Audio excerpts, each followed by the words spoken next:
بالله من الشيطان الرجيم وأن هذا صراطي مستقيما فاتبعوه ولا تتبعوا السبل فتفرق بكم عن سبيله ذلكم وصاكم به لعلكم تتقون۔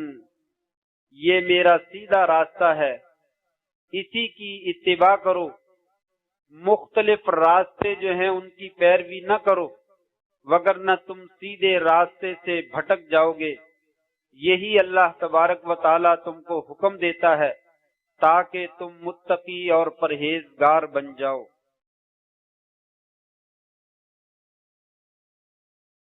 محترم سامعین حضرات، بزرگوں، دوستوں، بھائیوں، معززات ماؤں اور بہنوں، برکت والی گھڑیاں اپنے اختتام کے قریب ہیں۔ خوش نصیب ہیں وہ لوگ جو ان سے فائدہ اٹھا لیتے ہیں، محروم ہیں اور بدقسمت ہیں اور بد نصیب ہیں وہ لوگ جو ان بابرکت گھڑیوں سے بھی فائدہ حاصل نہ کر سکے۔ اللہ سے دعا کرتے ہیں اللہ تبارک و تعالی ہمیں بد نصیبوں میں شامل نہ فرمائے اور ہمیں بھی خوش نصیبوں میں شامل فرما دے۔ کئی حدیثیں پچھلے جمعات میں وہ بیان کی جا چکی ہیں کہ من صام رمضان ایمانا واحتسابا، جو آدمی ایمان کی حالت میں اور ثواب کی نیت سے روزے رکھتا ہے اس کے پچھلے گناہ معاف کر دیے جاتے ہیں۔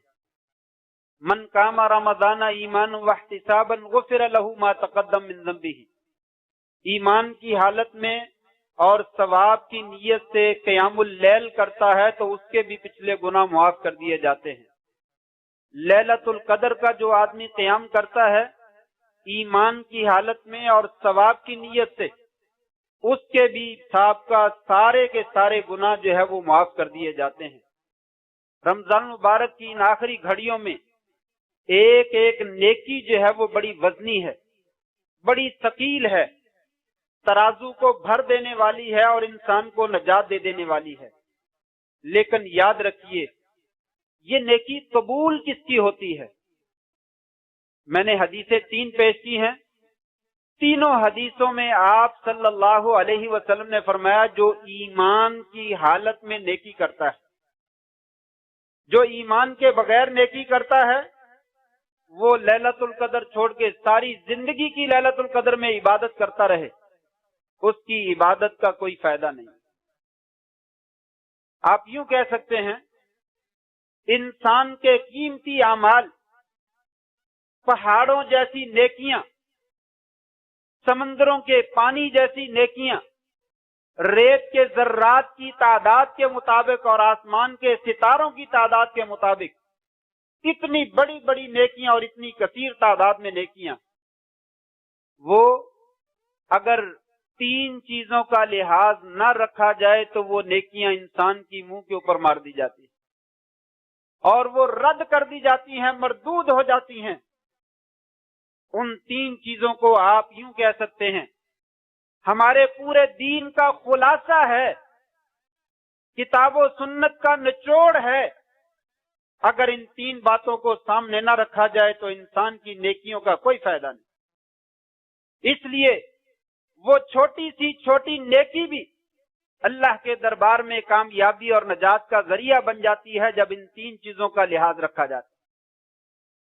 نمبر 1، آپ صلی اللہ علیہ وسلم نے بھی فرمایا، اللہ تبارک و تعالی نے قرآن مجید میں بھی ذکر کیا، وَأَنَّ هَذَا صِرَاطِي مُسْتَقِيمًا، لوگوں میرا سیدھا راستہ ایک راستہ ہے، 2 راستے نہیں، 3 نہیں ہے، 4 نہیں ہے، میرا راستہ سیدھا ہے، ایک راستہ ہے۔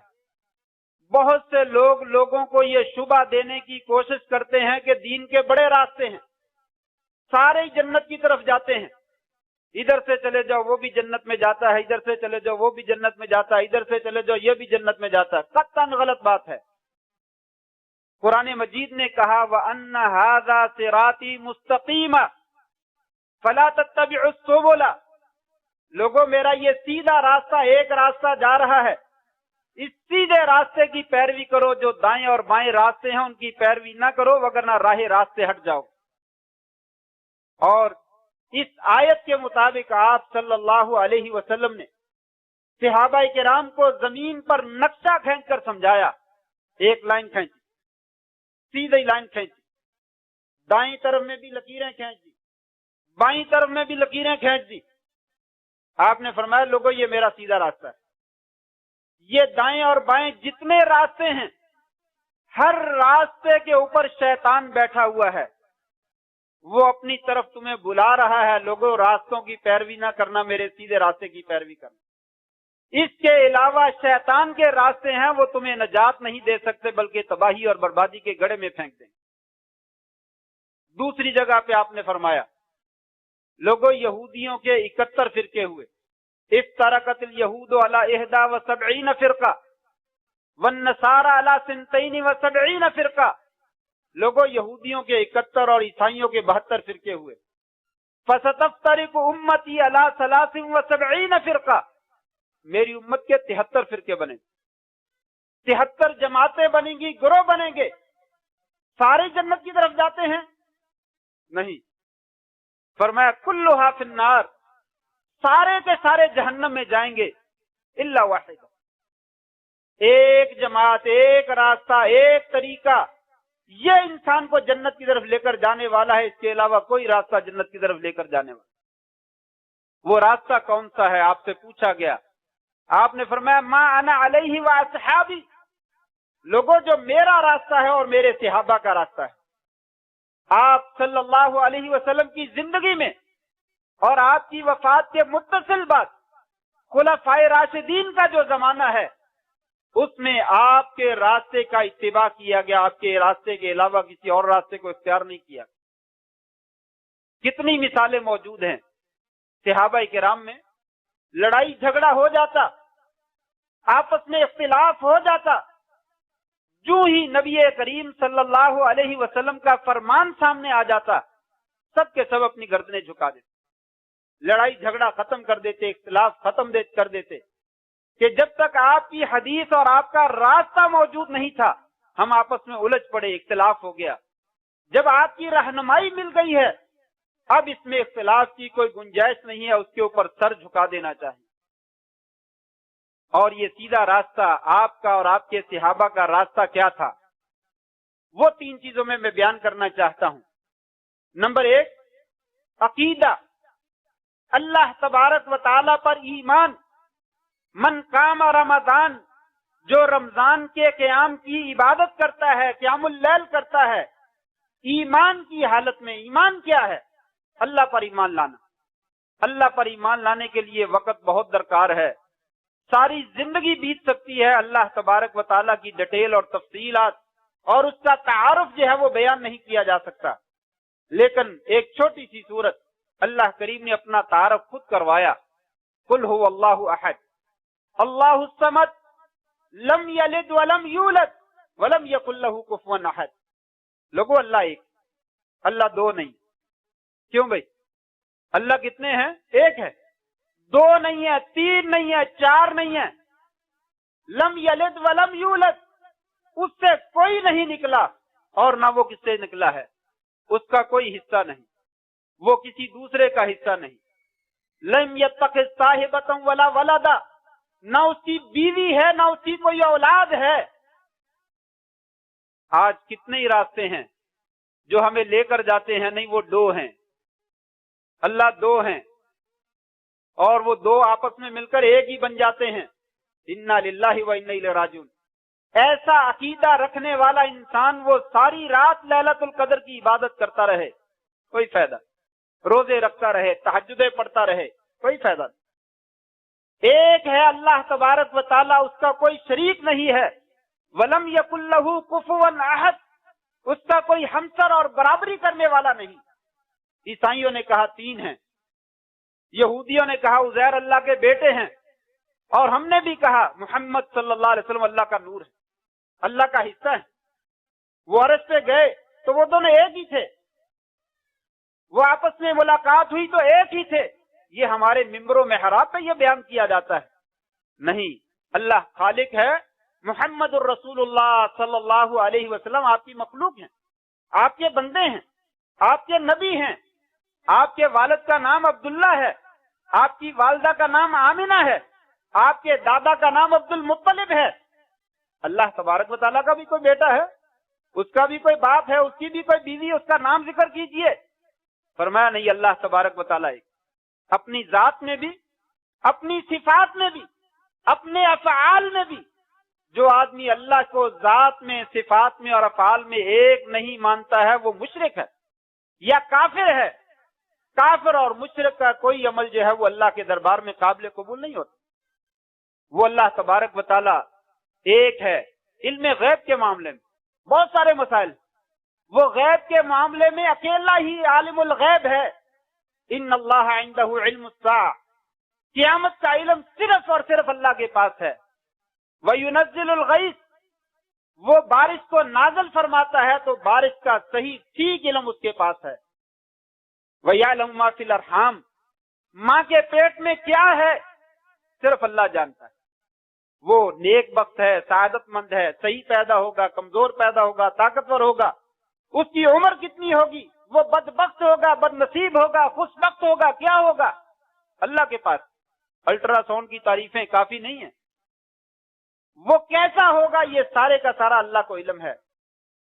وما تدری نفس ماذا تکسب غدا، کل انسان نے کیا کرنا ہے کسی کو پتا نہیں۔ کوئی الٹرا ساؤنڈ کی مشین ایسی نہیں ہے جو بتا سکے انسان نے کل کو کیا کرنا۔ وما تدری نفس ماذا تکسب غدا وما تدری نفس بأی ارض تموت، انسان نے کہاں پہ مرنا ہے اللہ کے سوا کسی کو علم۔ یہ 5 چیزیں خاص ذکر کی، وگرنہ بے شمار چیزیں ہیں جن کا اللہ کے سوا کسی کو پتا نہیں۔ یہ تو لوگوں کو سمجھانے کے لیے ذکر کر، لوگوں عالم الغیب اللہ کی ذات۔ وَلَوْ كُنْتُ عَالَمُ الْغَيْبِ، قرآن نے کہا اور نبی کی زبان سے کہلوایا، پیارے پیغمبر علیہ الصلوۃ والسلام نے فرمایا اگر مجھے غیب کا علم ہوتا لَاسْتَكْثَرْتُ مِنَ الْخَيْرِ وَمَا مَسَّنِيَ السُّوءُ، لوگوں میں ساری زندگی آسانیوں میں رہتا، خوشیوں میں رہتا، مجھے کبھی تکلیف نہ آتی۔ اگر میرے پاس علم غیب ہوتا تو مجھے کبھی تکلیف نہ آتی۔ علم غیب ہوتا تو احد کے میدان میں کبھی میرے دانت شہید نہ ہوتے۔ حلوہ کھانے والے یہ تو ضرور بیان کرتے ہیں کہ آپ کے دانت شہید ہو گئے تو حلوہ کھانا سنت ہے، آپ نے حلوہ کھایا تھا۔ انا للہ و انا الیہ راجعون جیسی سنت ہے ہی نہیں۔ لیکن یہ کیوں نہیں مانتا کہ نبی کریم صلی اللہ علیہ وسلم کو اگر پتا تھا یہاں پہ دشمن نے آ کے وار کرنا ہے، میرے دانت شہید ہو جانے، آپ وہاں پہ کیوں گئے؟ آپ نے جان بوجھ کے دانت شہید کروائے؟ احد کے میدان میں سر کے اوپر زخم آئے، آپ نے یہ لفظ کہہ دیے وہ قوم کیسے کامیاب ہوگی جنہوں نے اپنے نبی کو معاف نہیں کیا اور نبی کو بھی زخمی کر دیا؟ آپ وہاں پہ کیا کرنے گئے جب آپ کو پتا تھا کہ میرا یہاں پہ سر زخمی ہو جائے گا؟ آپ نے 50 تیر انداز درہ پہ کیوں کھڑے کیے؟ آپ کو معلوم تھا کہ انہوں نے درہ چھوڑ دینا ہے، پھر ان بندوں کو کیوں وہاں پہ کھڑا کیا؟ دوسرے بندے کیوں نہیں کھڑے کیے؟ یہ سب جھوٹ ہے، آپ کو علم غیب نہیں ہے۔ غیب صرف اللہ تبارک و تعالیٰ کے پاس ہے۔ اسی لیے آپ نے فرمایا، قرآن میں کہا، کوئی حدیث نہیں ہے، کوئی کہے کہ ضعیف ہو سکتی ہے، صحیح ہو سکتی ہے۔ وَلَوْ كُنْتُ عَالَمُ الْغَيْبَ لَاسْتَكْثَرْتُ مِنَ الْخَيْرِ وَمَا مَسَّنِيَ السُّوءُ، لوگوں اگر مجھے غیب کا علم ہوتا تو زندگی میں مجھے کبھی تکلیف نہ آتی، میں خیر ہی خیر جمع کر لے۔ ایک بات۔ نمبر 2 بات، اللہ تعالیٰ کی تعارف میں وہ مشکل کشا ہے، حاجت روا ہے۔ کتنی آیتیں ہیں، اگر میں ان کو بیان کرنا شروع کر دوں تو وقت بیت جائے۔ صرف ایک آیت، وَإِن يَمْسَسْكَ اللَّهُ بِضُرٍّ فَلَا كَاشِفَ لَهُ إِلَّا هُوَ وَإِن يُرِدْكَ بِخَيْرٍ فَلَا رَادَّ لِفَضْلِهِ۔ اے نبی کریم صلی اللہ علیہ وسلم، اگر اللہ کی جانب سے آپ کو کوئی تکلیف آ جائے، دنیا کی کوئی طاقت اس تکلیف کو رفع نہیں کر سکتی سوائے اللہ تعالیٰ۔ یہ قرآن مجید کی آیات ہیں۔ اور اگر آپ کو کوئی اللہ کی رحمت آ جائے، آسانی آ جائے، خیر آ جائے، اللہ کے فضل کو اللہ کے سوا کوئی روک نہیں سکتا۔ کوئی مائی کا لال آگے بڑھ کر اس رحمت کو، اس خیر کو آپ سے روک نہیں سکتا ہے۔ یہ وہی دعا ہے جو ہم نماز کے بعد پڑھتے ہیں، اللہم لا مانع لما اعطیت ولا معطی لما منعت۔ یا اللہ، جس کو تو دینے پہ آ جائے دنیا کی کوئی طاقت روک نہیں سکتی ہے، اور جس کو تو روک دے یا اللہ اس کو کوئی دے نہیں سکتا ہے۔ ایک طرف ہمارا یہ عقیدہ ہو، قرآن ہمیں یہ کہتا ہو اللہ بڑا سپر پاور ہے، آسمان اور زمین اس کے کنٹرول میں ہے، کل قیامت کے دن سارا لپیٹ کر اپنے ہاتھ میں پکڑ لے گا، وہ اتنا پاور والا ہے۔ اور نجات کس سے ملتی ہے؟ تعویذ، 2 دھاگے باندھ لیتے ہیں ہاتھ کے اوپر، چھلا پہن لیتے ہیں، کڑا پہن لیتے ہیں، سمجھتے ہیں یہ مشکل کشا ہے، یہ بخار سے بچائے گا، یہ نظر بد سے بچائے گا، یہ بیماری سے بچا لے گا، یہ فلاں بیماری کا علاج، یہ فلاں بیماری کا علاج۔ اللہ کے سوا کوئی نفع نقصان کا مالک نہیں، دوا شفا نہیں ہے، ذریعہ ہے۔ اللہ تبارک و تعالیٰ نے علاج کرنے کا حکم دیا اور کہا علاج کرو لیکن توکل اللہ پہ رکھو، اللہ نے چاہا تو شفا دے دے گا، نہیں چاہے گا تو اس سے کوئی شفا نہیں ملتی۔ اس لیے یہ دوا خانے ہیں، شفا خانے نہیں ہیں۔ ڈاکٹروں کی دکانیں اور حکیموں کی دکانیں یہ سارے کے سارے دوا خانے ہیں، شفا خانہ نہیں ہے۔ شفا خانہ اللہ کے پاس، وہ جس کو چاہتا ہے شفا دیتا ہے۔ اس لیے انسان کالی بلی سے ڈر جائے، کتے سے ڈر جائے، قبر والے سے ڈر جائے، مٹی کی ڈھیری سے ڈر جائے، درختوں سے ڈر جائے، ایسے بندے کا عمل قابل قبول نہیں ہے۔ اللہ تبارک و تعالیٰ فرماتے ہیں لوگوں میرا کوئی شریک، میرے مشکل کشا ہونے میں میرا کوئی شریک نہیں، میں جب چاہتا ہوں بستیوں کی بستیاں اوپر لے جا کر نیچے پلٹ دیتا ہوں، اوپر سے پتھروں کی بارش برسا دیتا ہوں، سیلاب کے اندر تب گاؤں کے گاؤں، بستیوں کی بستیاں، علاقوں کے علاقے تباہ کر دیتا ہوں، کوئی کرنی والا جو اس کو روک نہیں سکتا۔ سورج کو گرہن لگ جاتا ہے، کوئی مائی کا لال اس کو ظاہر نہیں کر سکتا۔ جب صاف سورج ہے تو اس کو کوئی چھپا نہیں سکتا، آئے کوئی مائی کا لال ہے تو میرے سامنے آئے۔ لوگوں میرے ساتھ کسی کو شریک نہ ٹھہرا، میں مشکل کشا بھی اکیلا ہی، حاجت روا بھی میں اکیلا ہی ہوں، ذات کے اعتبار سے بھی میں اکیلا ہی ہوں۔ میں جو کام کرتا ہوں، ابھی مجھے کتنے بھائیوں نے کہا فلاں کے پاس اولاد نہیں ہے، فلاں کے پاس اولاد نہیں ہے، فلاں کے پاس اولاد نہیں، جائیے کسی کرنی والے کے پاس بتلائیے کہاں سے اولاد ملتی ہے۔ قرآن کا عقیدہ ہے لوگوں اگر اپنے عملوں کو قابل قبول بنانا ہے تو قرآن مجید کا عقیدہ اختیار کرو۔ اللہ ہی وہ ذات ہے جس کو چاہتا ہے بیٹے دیتا ہے، جس کو چاہتا ہے بیٹیاں دیتا ہے، جس کو چاہتا ہے بیٹے بیٹیاں دونوں ملا کر دے دیتا ہے، اور جس کو چاہتا ہے وہ بانٹ کر دیتا ہے، نہیں دیتا۔ وہ فرعون ہو اس کو بیٹا نہیں دیتا، وہ زکریا علیہ السلام ہو اس کو اولاد نہیں دیتا، محمد الرسول اللہ صلی اللہ علیہ وسلم ہو بچپن میں تینوں بچے سے پیدا ہوئے اور تینوں فوت ہو گئے، کوئی بچہ بڑا نہیں ہونے دیا۔ یہ اللہ کی ذات ہے، وہ مالک جس کو چاہتا ہے دیتا ہے، جس کو نہیں چاہتا نہیں دیتا۔ یہ عقیدہ اگر موجود ہے انسان کا عمل قابل قبول ہے، اگر یہ عقیدہ موجود نہیں ہے تو عمل قابل قبول۔ اللہ کریم نے ایک سورت میں 18 نبیوں کا ذکر کیا اور پھر فرمایا وَلَوْ أَشْرَكُوا لَحَبِطَ عَنْهُمْ مَا كَانُوا يَعْمَلُونَ۔ لوگوں یہ میرے برگزیدہ پیغمبر 18 نبیوں کے میں نے نام لیے ہیں، اگر یہ شرک کریں ان کے سارے عمل تباہ و برباد ہو جائیں۔ شرک کی موجودگی میں کوئی عمل قابل قبول نہیں۔ رمضان بڑا بابرکت ہے، بڑی سعادت والا ہے، بڑی کامیابی والا ہے، لیکن اگر عقیدہ درست نہیں ہے تو عمل قابل قبول نہیں ہوگا۔ اور اللہ تبارک و تعالی نے نبی کریم صلی اللہ علیہ وسلم کو بھی مخاطب کر کے فرمایا وَلَئِنْ أَشْرَكْتَ لَيَحْبَطَنَّ عَمَلُكَ۔ اے میرے پیارے حبیب علیہ الصلوۃ والسلام، آپ نے شرک نہیں کرنا، لیکن میں آپ کی امت کو متنبہ کر رہا ہوں اگر آپ بھی شرک کریں آپ کے بھی عمل تباہ و برباد ہو جائیں۔ وَلَتَكُونَنَّ مِنَ الْخَاسِرِينَ، آپ خسارہ پانے والوں میں سے ہو جائیں گے۔ إِنَّ اللَّهَ لَا يَغْفِرُ أَن يُشْرَكَ بِهِ۔ لوگوں اللہ تبارک و تعالیٰ شرک کو بغیر توبہ کے معاف نہیں کرتا۔ اگر کسی نے کیا ہے اللہ سے معافی مانگ لے جب تک زندگی موجود ہے۔ اگر شرک سے توبہ کے بغیر انسان فوت ہو گیا اللہ تبارک و تعالیٰ اپنی رحمت سے بھی شرک کو کسی کو معاف نہیں فرمائیں گے۔ اس نے اعلان کر دیا میری رحمت میرے مومن بندوں کے لیے ہے، مشرک بندوں کے لیے نہیں ہے، کافروں کے لیے نہیں ہے۔ کافروں کو کل قیامت کے دن ایک جنت کے پانی کا قطرہ بھی نہیں دیا جائے گا۔ اللہ کی رحمت بڑی وسیع ہے، لیکن اللہ تعالیٰ نے جنت کی نعمتوں کو کافروں کے لیے حرام قرار دے دیا۔ اس لیے کفر نہیں کرنا ہے، شرک نہیں کرنا ہے، وگرنہ عمل جو ہے وہ تباہ و برباد ہو جائیں۔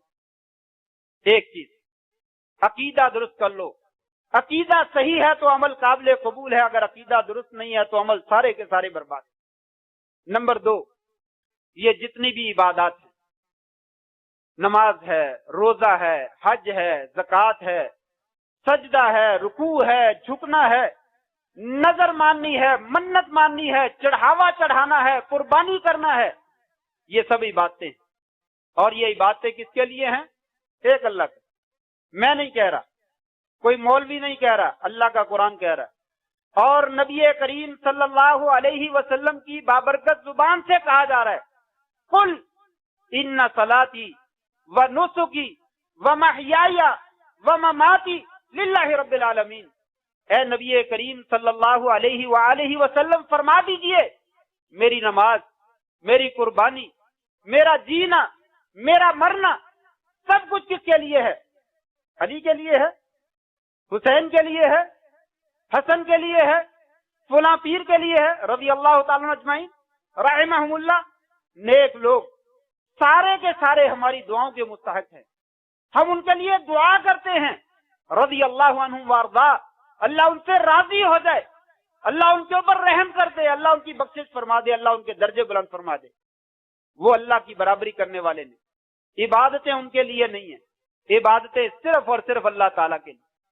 اس لیے قبر پہ چڑھاوا چڑھانا شرک ہے، عبادت اللہ کے سوا کسی اور کے لیے جائز۔ قربانی کرنا کسی غیر اللہ کے نام پہ شرک ہے، یہ غیر اللہ کے نام پہ جائز نہیں، صرف اللہ کے نام۔ بکرا ذبح کریں، گائے ذبح کریں، اونٹ ذبح کریں اللہ کے نام، اور اس کے لیے کوئی وقت خاص نہیں ہے، صرف عید قربان ایک وقت خاص ہے۔ قربانی کے علاوہ جب جانور ذبح کرنا چاہیں کر دیں، اللہ کے نام پہ دے دیں، کوئی مسئلہ نہیں، لیکن جب اس میں درمیان میں کسی اور کو ڈالیں گے عمل برباد ہو جائے۔ ایک بات تو یہ ہے کہ عبادات ساری کی ساری اللہ کے لیے، کوئی عبادت غیر اللہ کے لیے نہیں ہے۔ اور دوسری بات جو انتہائی اہم ہے، نبی کریم صلی اللہ علیہ وسلم کی فضیلت کی باری آتی ہے تو اللہ کے برابر کھڑا کر دیا جاتا ہے، بلکہ اللہ سے بھی آگے بڑھا دیا جاتا ہے۔ لیکن جب نبی کی اطاعت کی باری آتی ہے، انا للہ و انا الیہ راجعون، ہر نتھو فتو کی بات مانی جا سکتی ہے، نبی کریم صلی اللہ علیہ وسلم کی بات نہیں مانی جاتی۔ لوگو لقد کان لکم فی رسول اللہ اسوۃ حسنہ، میرے نبی کی زندگی میں بہترین نمونہ ہے، نماز کا بھی نمونہ ہے، روزے کا بھی ہے، حج کا بھی ہے، زکوٰۃ کا بھی ہے، تمام عبادات میں میں نے اپنے نبی کی سنت تمہارے لیے زندہ کر دی۔ نماز پڑھو تو نبی کی نماز، رفع دین کے بغیر نماز ہوتی ہے نہیں ہوتی، یہ مسئلہ نہ کیا کریں، یہ پوچھا کریں میرے نبی نے رفع دین کیا ہے یا نہیں کیا، اگر کیا ہے تو اس کو کرنا چاہیے، اگر نہیں کیا تو نہیں کرنا چاہیے۔ آمین کے بغیر نماز ہوتی ہے یا نہیں ہوتی، نہ پوچھئے، یہ پوچھئے میرے نبی نے آمین کہی ہے یا نہیں کہی ہے۔ پاؤں کے ساتھ پاؤں ملانا، افطاری کرنا، کتنے ہی لوگ ہیں، عجیب تماشا ہے، افطاری کا وقت ہوتا ہے، اذان ہو جاتی ہے، سورج غروب ہو چکا ہے تو لوگ بیٹھے ہوئے، اعلان ہوگا۔ ایک حدیث دکھائیے، ایک حدیث نبی کریم صلی اللہ علیہ وسلم کے زمانے میں اعلان ہوتا تھا، بلال اعلان کرتے تھے روزہ روزہ افطار کر لو، اللہ کی قسم ایسا کوئی اعلان موجود نہیں۔ یہ آج کے زمانے کی بدعت ہے، کہاں ہے سنت کے اوپر عمل؟ نبی کریم صلی اللہ علیہ وسلم کے دیوانے کہاں ہیں؟ آپ کی محبت کا دم بھرنے والے کہاں ہیں؟ آپ صلی اللہ علیہ وسلم فرماتے لوگوں سورج غروب ہو جائے، آذان ہو جائے، لوگوں روزہ افطار کر لو، افطاری کرنے میں جلدی کرو، تاخیر نہ کرو۔ تاخیر یہودی کیا کرتے تھے، فرمایا یہودیوں کی مخالفت کرو۔ آج مسلمانوں کو کہاں پہ لگا دیا؟ نہیں ابھی غروب نہیں ہوا، ابھی احتیاط کر لو، اور 3 منٹ کے بعد کس نے بتلایا غروب ہو گیا؟ ماہر فلکیات بتلاتے ہیں کہ 5:06 اتنے منٹ پر سورج غروب ہو جاتا ہے۔ یہ آدمی کہتا نہیں 3 منٹ کے بعد ہوتا ہے، آپ کو کیا معلوم؟ کس نے کہا 3 منٹ کے بعد ہوتا ہے؟ وہ سارا انتظام کرنے کے بعد بتلاتے ہیں، اور آپ جو ہے وہ اپنے اندازے سے بتلاتے ہیں۔ صبح کو سحری کا وقت جو ہے وہ بند ہو چکا ہوتا ہے، وہ کہتا نہیں ابھی نہیں ٹائم ہوا، یہ پہلے ہی بند کر دو۔ نہیں، آپ نے فرمایا لوگوں بلال اذان دے، کھاؤ اور پیو، ابن ام مکتوم اذان دے تو کھانا پینا بند کر دو۔ نہیں ابھی فلاں اذان ہو رہی ہے کھا لو، وہ فلاں بھی ہو رہی ہے کھا لو، فلاں ہو رہی ہے کھا لو۔ نہیں، اگر فجر طلوع ہو چکی ہے، آذان ہوئی ہے نہیں ہوئی ہے، کھانا پینا بند کر دو۔ فجر طلوع نہیں ہوئی، چاہے جتنی مرضی اذانیں ہو جائیں، آپ کو پتا ہے اس نے وقت سے پہلے اذان دے دیا، اس اذان کا کوئی اعتبار نہیں۔ آپ کو پتا ہے اس نے اذان وقت کے بعد دی ہے، اس اذان کا کوئی اعتبار نہیں۔ اذان کا بھی اعتبار ہے، وقت کا بھی اعتبار ہے، جو وقت کے اوپر اذان ہو، یہ سنت۔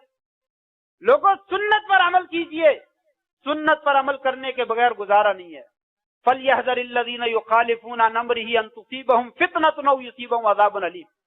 ان لوگوں کو ڈرنا چاہیے جو اللہ کے رسول کا حکم ہونے کے باوجود آپ کے حکم کا اتباع نہیں کرتے ہیں، مخالفت کرتے ہیں، اللہ کی طرف سے ان کے اوپر کوئی عذاب نازل ہو جائے، اس سے ڈرنا چاہیے۔ لوگوں اللہ تبارک و تعالیٰ کے نبی کو اللہ تعالیٰ نے ایسے بھیج دیا، آپ کی سنت ایسے، اس کی کوئی اہمیت ہی نہیں، آپ کے طریقے کا کوئی فائدہ نہیں۔ جب اپنی مرضی کرنی ہے، نماز بھی اپنی مرضی سے پڑھتا ہوں، روزہ بھی اپنی مرضی سے رکھتا ہوں، حج بھی اپنی مرضی سے رکھتا ہوں، تو نبی کا کلمہ پڑھنے کی کیا ضرورت؟ نبی کا کلمہ پڑھنے کا مطلب یہی ہے کہ سر کے بالوں سے لے کر پاؤں کے ناخن تک میں نے اپنے آپ کو اپنے نبی کے تابع فرمان کر دیا، ان کی مخالفت نہیں کرتی۔ ایک صحابی نماز پڑھ رہے تھے، آپ نے فرمایا ابو سعید بات سنو، وہ نماز پڑھتے رہے، پریشان ہو گئے کہ میں کیا کروں، ایک طرف نماز ہے، ایک طرف اللہ کے نبی کا حکم۔ کہتے میں نے جلدی سے نماز پڑھی، نماز پڑھ کے میں آپ کے پاس آیا، میں نے کہا یا رسول اللہ جی حکم فرمائیے۔ فرمایا میں نے تجھے بلایا تھا، تم آئے کیوں نہیں؟ کہا یا رسول اللہ نماز پڑھ رہا تھا۔ فرمایا اللہ کا قرآن تجھے نہیں معلوم؟ یا ایھا الذین آمنوا استجیبوا للہ وللرسول اذا دعاکم، لوگوں اللہ تمہیں بلا لے، اللہ کا رسول تمہیں بلا لے تو ان کی طرف لبیک کہنے میں کبھی دیر نہ کیا۔ میں نے تمہیں بلایا ہے، میرا حکم جو ہے وہ میرا نہیں ہوتا، دراصل یہ اللہ کا حکم ہوتا ہے۔ من یطع الرسول فقد اطاع اللہ، جو رسول کی اطاعت کرتا ہے وہ رسول کے نہیں بلکہ حقیقت میں اللہ کی اطاعت کرتا ہے۔ وما ينطق عن الهوى ان هو الا وحی یوحى، میرا نبی جو ہے وہ وحی کے بغیر کبھی بولتا نہیں ہے، وہ اللہ کی طرف سے حکم آتا ہے شریعت کے معاملے میں تب بات کرتا ہے۔ دنیا کا معاملہ اور ہے، دین کے معاملے میں میرا نبی جو ہے وہ اپنی منمانی نہیں کرتا۔ وَلَوْ تَقَوَّلَ عَلَيْنَا بَعْضَ الْأَقَاوِيلِ لَأَخَذْنَا مِنْهُ بِالْيَمِينِ ثُمَّ لَقَطَعْنَا مِنْهُ الْوَتِينَ، شریعت کے معاملے میں کسی آدمی کو اپنی منمانی کرنے کی اجازت، اگر ہمارا نبی بھی اپنی طرف سے دین میں بنا کر باتیں داخل کرنے کی کوشش کرے، ہم دائیں ہاتھ سے اس کی شارب پکڑ لیں، ہم اس کی شارب کو کاٹ ڈالیں۔ یہ قرآن مجید میں ہے۔ لوگوں شریعت اللہ کی ہے اور اللہ تبارک و تعالیٰ نے اپنے نبی کو جو اختیار دیے ہیں اسی میں سے نبی علیہ وسلم بتلاتے ہیں، اس کے علاوہ آپ صلی اللہ علیہ وسلم کچھ نہیں بتلاتے۔ جب آپ نے کوئی حکم دے دیا تو وہ آپ کا حکم نہیں، وہ میرے اللہ کا حکم۔ لہٰذا آپ کی اطاعت کرنا دراصل اللہ کی اطاعت کرنا ہے، آپ کے حکم کی موجودگی میں کسی اور کے حکم کی پیروی نہیں کی جاتی۔ اگر کی ہے تو یہ شرک فی رسالت ہے۔ نبی کریم صلی اللہ علیہ وسلم کو رسول ماننے میں بھی انسان شرک کرتا ہے، آپ کی اطاعت میں شرک کرتا ہے، دوسروں کو شریک ٹھہرا لیتا ہے۔ ٹھیک ہے اللہ کے نبی کی حدیث ہے، لیکن فلاں مولوی نے تو ایسے کہا، فلاں پیر نے تو ایسے کہا، فلاں نے تو ایسے کہا۔ کسی کی اطاعت کرنا جائز نہیں سوائے نبی کریم صلی اللہ علیہ وسلم۔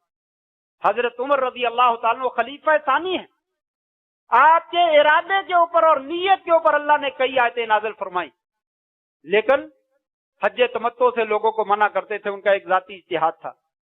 ان کے بیٹے سے کسی نے کہا حج تمتع کیسے ہے، کرنا چاہیے؟ ان کا کرنا چاہیے۔ کہا تمہارے ابو تو منع کرتے۔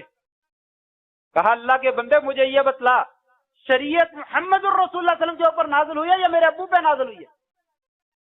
شریعت محمد الرسول اللہ صلی اللہ علیہ وسلم کے اوپر نازل ہوئی ہے، آپ نے حج تمتع کرنے کا حکم دیا ہے۔ جب آپ نے کرنے کا حکم دیا ہے تو وہ کیسے منع ہو سکتا ہے؟ کیجیے، شریعت میرے باپ کا نام نہیں۔ اور حضرت عبداللہ ابن عباس نے کہا تھا لوگوں قریب ہے کہ آسمان سے تمہارے اوپر پتھروں کی بارش نازل ہو جائے۔ میں تمہیں اللہ کے نبی کی بات بتلا رہا ہوں، تم مجھے کہتے ہو ابو بکر نے کہا، عمر نے کہا رضی اللہ تعالیٰ، فلاں نے کہا، فلاں نے کہا۔ اور نبی کے قول کے مقابلے میں، آپ کی بات کے مقابلے میں کسی کی حیثیت کیا ہے؟ کسی کی کوئی حیثیت نہیں ہے۔ ان کا مقام اور مرتبہ نیکیوں کے اعتبار سے تو اپنی جگہ پہ، لیکن آپ صلی اللہ علیہ وسلم کی سنت کے مقابلے میں اگر کسی کا طریقہ مخالف ہے اس کی کوئی حیثیت۔ ادب اور احترام کے ساتھ سلام کر دیجئے اور اسے سائڈ پہ رکھ دیجئے. آپ صلی اللہ علیہ وسلم کے طریقے کے مطابق عمل کیجئے. میں نے یہ واقعہ پیچھے بھی ذکر کیا تھا. آپ کی اطاعت کا فائدہ کیا ہے؟ اللہ تعالیٰ برکتیں ہی برکتیں عطا فرمائے. چھوٹی چھوٹی سنت پہ عمل کیجئے, چھوٹے چھوٹے طریقے پہ عمل کیجئے. خیر ہی خیر ہے, برکت ہی برکت ہے, کامیابی کامیابی, نجات ہی نجات. ابو رافع نے دعوت کی, بکرا بھونا. کہا ابو رافع ایک دستی لے کر آؤ. آپ نے دستی لا کر پیش کھا لی. دوسری لاؤ, دوسری کھا لی. کہا اور لاؤ. کہا حل الشاۃ الا الذران, یا رسول اللہ ایک بکرے کی 2 دستیاں, 2 تھی دونوں لے آئے. فرمایا لو سکتا, اگر تو خاموش ہو جاتا, میں مانگتا رہتا, تو لاتا رہتا, کہیں بھی وہاں سے وہ ختم نہ ہوتا. یہ نبی کی اطاعت, یہ نبی کی فرما برداری ہے. یہ کوئی معمولی معاملہ ہے؟ عجیب ہے, ہم بڑی محبت کرتے ہیں اللہ سے اور اللہ کے رسول سے, لیکن آپ وسلم کے طریقے سے محبت نہیں کرتے ہیں. وَأَنَّ هَذَا صِرَاطِي مُسْتَقِيمًا, لوگوں میرا ایک راستہ ہے, اس سیدھے راستے پہ عمل کرو. کتاب و سنت. ترکت فیکم امرین لن تضلوا ما تمسکتم, لوگوں 2 چیزیں چھوڑ کر جا. ایک کتاب اللہ اور ایک سنت رسول ہے. حدیث صحیح ہے تو اس کے اوپر آنکھیں بند کر کے عمل کرو. حدیث صحیح نہیں ہے تو اسے ادب سے چھوڑ دیں. آپ کا یہی راستہ ہے, یہی کامیابی کا راستہ ہے. وقت تھوڑا ہے, وگرنہ اس بات کے اوپر تفصیل سے بات کرتا. تیسری اور آخری بات ذکر کر اپنی بات ختم کرتا ہوں. لوگوں, تہجد کا بڑا فائدہ, پہلی صف میں نماز پڑھنے کا بڑا فائدہ. لوگوں, عمرے کرنے کا بڑا فائدہ, حج کرنے کا بڑا اجر ہے, صدقہ خیرات کرنے کا بڑا فائدہ, مسجدیں بنوانے کا بہت فائدہ. اللہ کے راستے میں جتنا خرچ کرو اتنا ہی فائدہ. جہنم سے آزادی کے اعلان ہیں. لیکن اس کے ساتھ ساتھ حقوق العباد کا خیال رکھو. بندوں کے حقوق کو ضائع نہ کرو. اللہ کے حقوق بھی ادا کرو, بندوں کے حقوق بھی ادا کرو. اللہ کے حقوق نماز پڑھنے کا بھی اللہ نے حکم دیا, بندوں کے حقوق ادا کرنے کا بھی اللہ نے حکم دیا. کسی کو گالی نہ دو, کسی کا مال نہ کھاؤ, کسی سے لڑائی جھگڑا ناجائز نہ کرو, کسی کو تھپڑ نہیں مارو, کسی کو قتل نہیں کرو, کسی پر الزام تراشی نہیں کرو, کسی کی غیبت نہیں کرو. اگر کیا ہے تو بات تو بہت لمبی ہو جائے گی. صرف ایک حدیث ہے. آپ نے فرمایا لوگوں, مفلس کا پتہ ہے میرے مفلس کون ہے؟ صحابہ کہنے لگے جس کے پاس دھیلا پیسہ نہ ہو, روپیہ پیسہ نہ ہو. آپ نے فرمایا نہیں, میری امت کا مفلس, اللہ ہمیں محفوظ فرمائے, میری امت کا مفلس کل قیامت کے دن آئے گا. پہاڑوں جیسی نیکیاں ہوں گی, تہجدیں پڑھی ہوں گی, نمازیں پڑھی ہوں گی, روزے رکھے ہوں گے, صدقہ خیرات کیا ہوگا, حج کیے ہوں گے. ابھی فیصلہ ہونے لگے گا کہ اس کو جنت میں لے جاؤ. ایک بندہ آ جائے, یا اللہ ٹھہریے, اس نے فلاں موقع پہ مجھے گالی دی. اچھا دی تھی, اس کی نیکیاں اٹھا کر اس کو دے دی جائے. دوسرا بندہ آ جائے گا, یا اللہ اس نے میری غیبت کی تھی, نیکیاں اٹھا کے دے دی جائے گی. تیسرا آ جائے گا, یا اللہ اس نے الزام تراشی کی تھی, نیکیاں اٹھا کر دے دی جائیں گی. یا اللہ اس نے مجھے مارا تھا, نیکیاں اٹھا کے دے دی جائیں گی. یا اللہ اس نے مجھے قتل کیا تھا, نیکیاں اٹھا کر دے دی جائیں گی. حتیٰ کہ ابھی حساب کتاب لینے والے بندے باقی ہوں گے, وہ پہاڑوں جیسی نیکیاں ختم ہو جائیں گی. فرمایا دوسرے لوگوں کے گناہ اٹھا کر اس کے سر کے اوپر ڈال دیے جائیں گے. یہ اپنے گناہ بھی اور لوگوں کے گناہ لے کر بھی جہنم میں رسید کر دیا جائے. یہ میری امت کا مفلس. قیام اللیل کا بہت فائدہ ہے, تہجد کا بہت فائدہ ہے, پہلی صف میں نماز کا بہت اجر ہے, اعتکاف کا بہت اجر ہے. لیکن ماؤں, بہنوں, بیٹیوں, رشتہ داروں, دوست, احباب, پڑوسیوں, جاننے والے نہ جاننے والے لوگوں کے ساتھ زیادتی نہ کیجیے. یہ عملوں کو برباد کر دینے والی چیزیں ہیں. شرک بھی عمل کو تباہ کر دیتا ہے. بدعت, اپنی مرضی سے عبادت کرنا, یہ بھی عبادت کو تباہ کر دیتا ہے. اور لوگوں کے حقوق کو ضائع کر دینا, یہ بھی عملوں کو برباد کر دیتا ہے. اپنے عملوں کی حفاظت کیجیے. تھوڑا کیجیے, تھوڑا کھائیے, اچھا کھائیے, ہضم ہو جائے, جان بن جائے, جسم کی قوت اور طاقت بن جائے. نیک عمل کیجیے, تھوڑا کیجیے, صحیح کیجیے, اس کی حفاظت کیجیے, اس کو ضائع ہونے سے بچائیے. وہ کل قیامت کے دن نجات کا ذریعہ بن جائے گا. زیادہ کر لیجیے, ردی قسم کا عمل کر لیجیے, وہ قبول نہیں ہوگا. زیادہ کر لیجیے, اس کو برباد کر دیجیے, اس کا کوئی فائدہ نہیں ہے. اس لیے یہ بہت ضروری ہے کہ اپنے عمل جو نیک کیے ان کی حفاظت کرو, اس کے لیے سیدھے راستے کا انتخاب کرو، غلط راستے کا انتخاب نہ کرو۔ اللہ سے دعا ہے اللہ تبارک و تعالی ہمیں سیدھا راستہ جو ہے وہ اختیار کرنے کی توفیق نصیب فرمائے۔